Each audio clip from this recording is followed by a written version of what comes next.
ખબરોમાં બન્યા રહેવા માટે બેલ આઇકોન દબાવો અને એબીપી અસ્મિતાને સબસ્ક્રાઇબ કરો.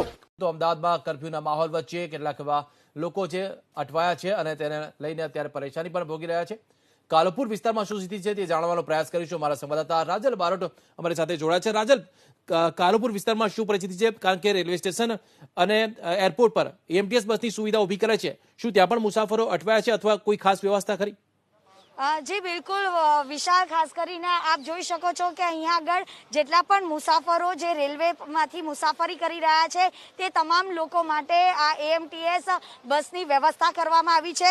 સવારના 6 વાગ્યાથી લઈને અત્યાર સુધી 48 જેટલી બસો અહીંયાથી નીકળી ચૂકી છે. 48 બસોમાં મુસાફરોએ સવારી કરી લીધી છે. ખાસ કરીને જેટલા પણ મુસાફરો જે મુસાફરી કરી રહ્યા છે તેમને કોઈ અગવડ ન પડે તેની તમામ જે તૈયારીઓ છે તે પણ એએમસી દ્વારા કરવામાં આવી હતી. આપણી સાથે અહીંયા આગળ એએમટીએસના અધિકારી છે, તેમની સાથે વાત કરીશું. કેવી રીતની વ્યવસ્થા કરવામાં આવી છે? કારણ કે જે કર્ફ્યુ લાગવામાં આવ્યો છે તેમાં અનેક જે રેલવે સ્ટેશનમાં મુસાફરી કરતા મુસાફરોને કોઈને અગવડ ના પડે તેના માટેની શું વ્યવસ્થા? આજ રોજ ગઈકાલે રાત્રે રોજ 9 વાગ્યાથી કર્ફ્યુ લાદવામાં આવેલ છે.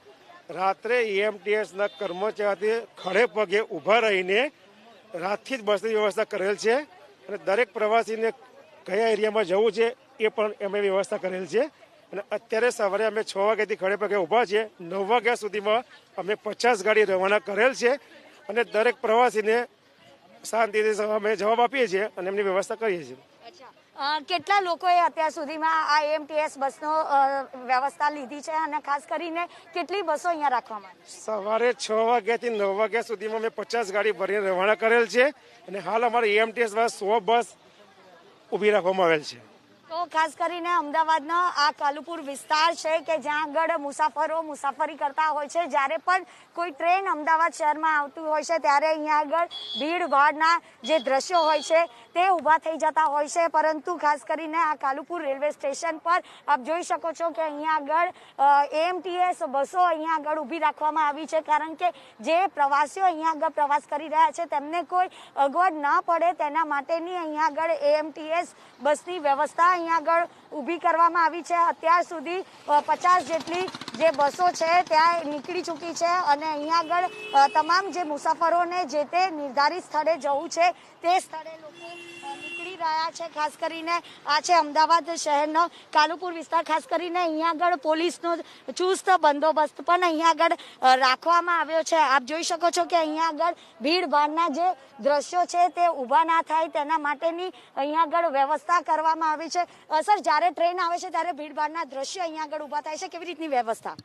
વ્યવસ્થા એ રીતે કરવી છે કે લોકોને સમજ કરવામાં આવે છે કે પોતે સોશિયલ ડિસ્ટન્સ જાળવે અને મુસાફરો એક સાથે ટ્રેનમાંથી ઉતરતા હોય છે એટલે સોશિયલ ડિસ્ટન્સિંગનું પાલન કરતા નથી, પરંતુ તેમ તંત્ર સમજાવટથી સોશિયલ ડિસ્ટન્સિંગ જાળવે એ રીતના પ્રયાસ કરે છે.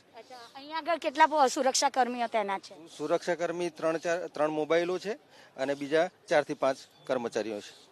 તો જ્યારે પણ ટ્રેન આવે ત્યારે જે મુસાફરો અહીંયા આગળ ભીડભાડ ના કરે, સોશિયલ ડિસ્ટન્સિંગનો ભંગ ના થાય તે તમામ માટેની તકેદારી છે તે રાખવામાં આવી રહી છે. અને અહીંયા આગળ જે પોલીસ છે, પોલીસનો જે કાફલો છે તે ચુસ્તપણે અહીંયા આગળ ખડે પગે સુરક્ષા કરી રહ્યો છે. કારણ કે આવા સમયે જે અમદાવાદ શહેરમાં લોકો ચિંતામાં આવી જતા હોય છે, પેનિકમાં આવી જતા હોય છે, એવી પરિસ્થિતિમાં ખાસ કરીને અહીંયા આગળ પોલીસ અહીંયા ઊભા છે. મુસાફરો પણ અહીંયા આગળ અસમંજસમાં મુકાતા હોય છે ત્યારે પોલીસ પણ તેમને મદદ આવતા હોય છે. ખાસ કરીને મુસાફરો સાથે વાતચીત થઈ શકશે? કોઈ અગવડ પડી છે ખરા?